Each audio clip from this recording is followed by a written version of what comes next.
What is up, everyone? My name is Dewey. I am the owner of Poke Center TCG. I am a vendor and collector based in the Bay Area, California, and this is my attempt at making more content. Just watch a lot of Poke NE on YouTube, and he's just pushing everyone to go out there and create content, build a brand. So I thought, might as well just turn on the camera and just start. So a little bit about myself. I've been vending for about a year.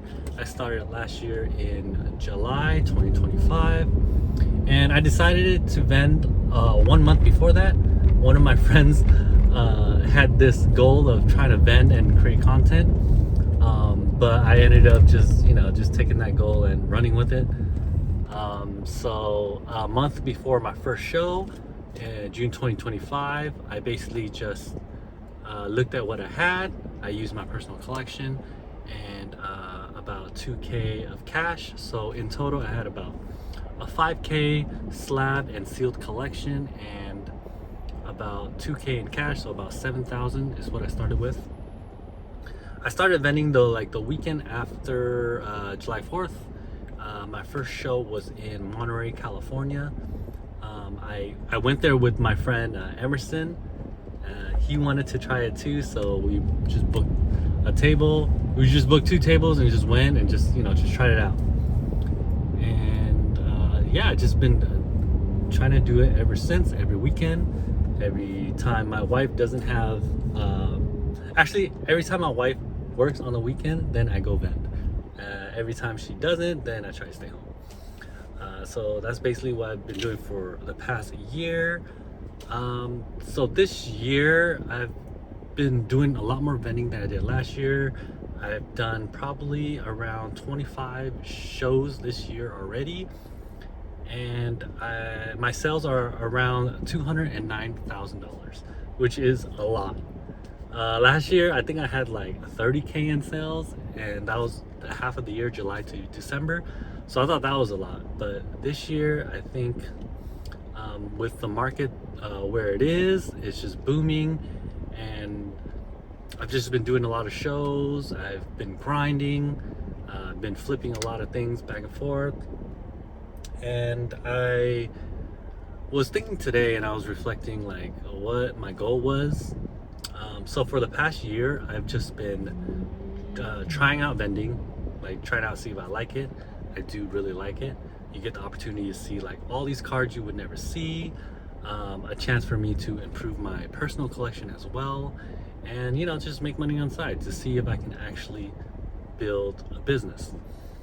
And I think I've been able to. I mean, I've met a lot of great people, a lot of great vendors, and I've just just negotiation skills have been tested many times. Just talk it out with people, see what they want, and yeah, just being a part of the community. So my goal is basically just, first of all, just to try out vending, see if I like it. The grind of it. You no longer have your weekends, you no longer have your Fridays, because Fridays you're basically just pricing everything, getting ready for the weekend. And yeah, I've liked it ever since. And basically my primary goal now that it's been a year, is I need to improve my brand. So my brand currently is just Poke Center TCG, and if you're not following me, follow me on Instagram and TikTok. It's Poke Center _TCG. And basically I just been trying to build my following and build my customer base and try to make as many deals as I can. And basically I've been just trying to help people find the cards that they like, And so it's been working for me very well, but now I want to build it into an actual business. If you don't know Brian from Poke NE, he mentions that if you're just vending and you're just flipping stuff, it's not a true business, because yes, you're making money selling and stuff, but you're mainly dependent on all these conventions, all these trade shows to do your selling. And if those went away, what are you gonna do? How are you gonna sell your stuff? How are you gonna make money? And he made a good point, and it made me think, all right, now I gotta build my brand. And to build a brand, you need to make content. Content is very important in this day and age. I did do a lot of like shorts and content, just based on what I had in my collection to see if people were interested in buying certain things.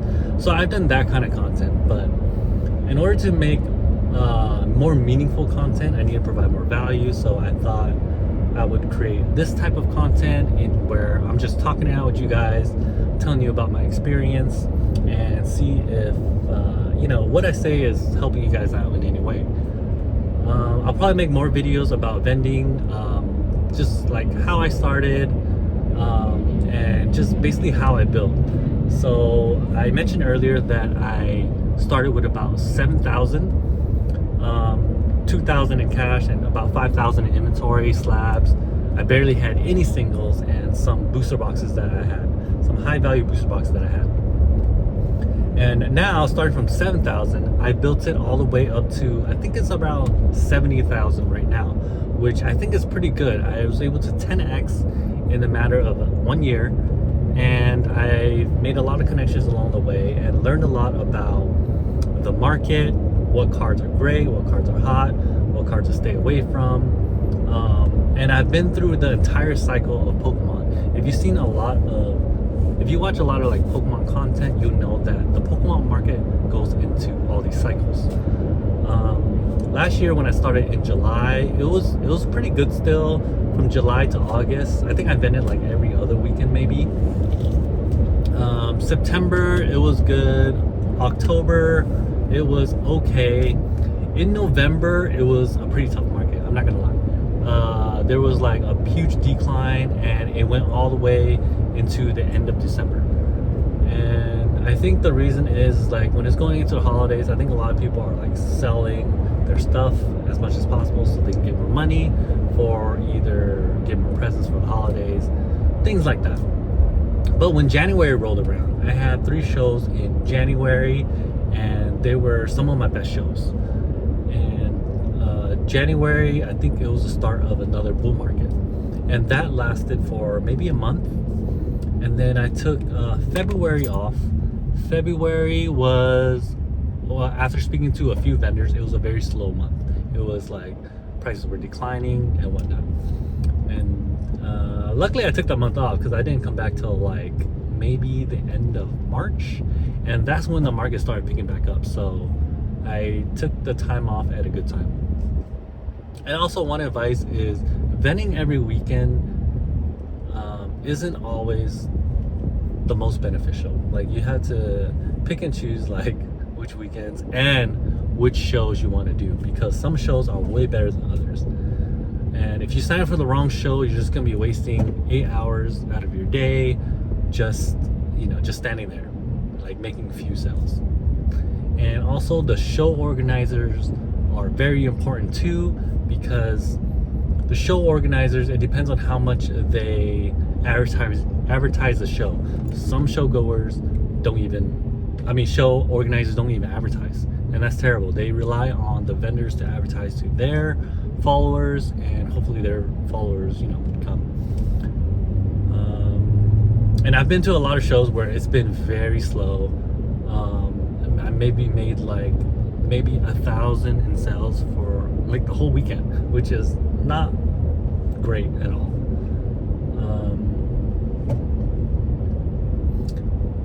But anyways, going back to what I was talking about, vending has taught me a lot of things: how to grow a business, how to manage money, because if you have no cash, you don't want to be the vendor that has no cash going into a show, because if an opportunity comes where someone brings up a great collection and you're not able to offer on it, you lose value right there already, because you can lose a potential future customer, a future person you can buy from, like their collections. Basically you lose a possible connection, and you never want to be in a position where you don't have any buying power. I've been in that position once where I went to a show, and I guess I bought too heavy the show before, and I only had maybe $1,000 in cash. And me just having that $1,000, I felt very scared because I was afraid an opportunity would come and I wouldn't be able to jump on the opportunity. And luckily, that show, I got really lucky. There were other vendors that were buying at like a higher percentage. And then I basically sold them like slabs that I wasn't really, that interested in. Like, I wouldn't mind moving just to make a little, like 5%. As long as you're making a profit, it's all good. And then I basically just wanted to free myself up to more cash. So if the opportunity came up, I would be ready.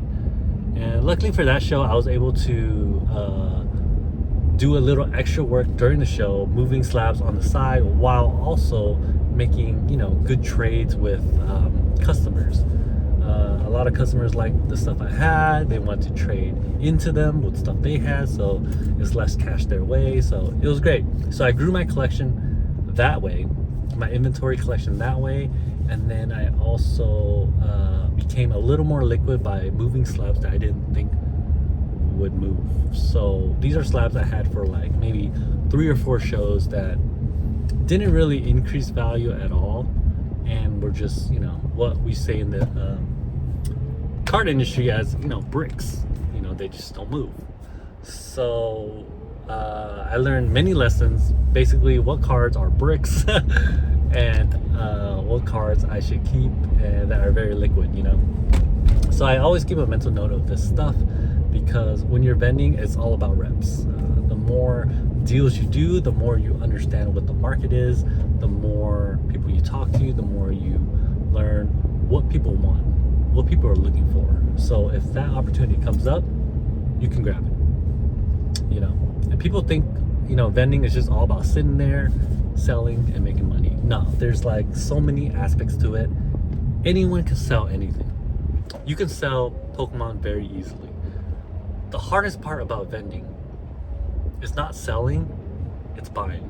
The opportunity to buy at a good percentage goes a long way. And I cannot overstate that enough, because you need to be able to buy at a good percentage so you can sell at a good percentage. Because if you buy too high, you're going to be stuck trying to sell it high, and what if it drops?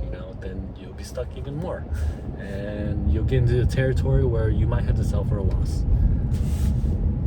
And for me, my whole plan for vending in general is to move things as fast as possible, in and out. Unless it's like high value things that I think will grow, I don't mind leaving it there. And if someone wants to pay my sticker, they'll pay my sticker. But there are other cars where I'm like, all right, you wanna give me 87%, 90%, that's fine. I'm not too, I want to be the type of vendor that makes very easy deals. And if you go on my Instagram, I have a reference post, and I have a lot of references on there. Like, a lot of people do deals with me just because my deals are very easy and I'm not like too stuck on anything, like if it makes sense for both parties, if both parties walk away happy, that's the goal. To say I don't get lowballed is the understatement, because I get lowballed all the time. But as a vendor, you got to have a thick skin. You got to understand that, all right, they're just trying to get a good deal out of you, and that's okay. It's okay for people to shoot offers. Don't get mad if someone lowballs you. Just say no. You just say no. Don't get mad. Don't waste your time. Don't waste your energy on, being mad, because, shoot or shoot. People are going to shoot their shot. If you say no, you say no. But some vendors will say yes, and that's why they keep shooting, But yeah, that's just my little rant for the day. My first video, like long-form video. I have a long-form video of me vending posted. That one took me like weeks to edit. So I'm trying to see if I can make more videos that are less filtered like this one. So just so I can post more and I can get my reps in. Because the more reps you get in, the more, the easier it will be in the future. So this is me just trying to make content, And you know, if you want to follow my journey into vending, into Pokemon Market, um, and even just, you know, sometimes my day to day. Sometimes I just, you know, go do deals. Like I still work a 9 to 5, and I still try to find time to make deals on the side, deals in the DMs. You know, so if you enjoy this content, subscribe, follow my journey, and hopefully I can be very consistent in making this kind of content for you guys. And if you guys have any questions about vending, Pokemon in general, let me know. I can use it to make a video. All right.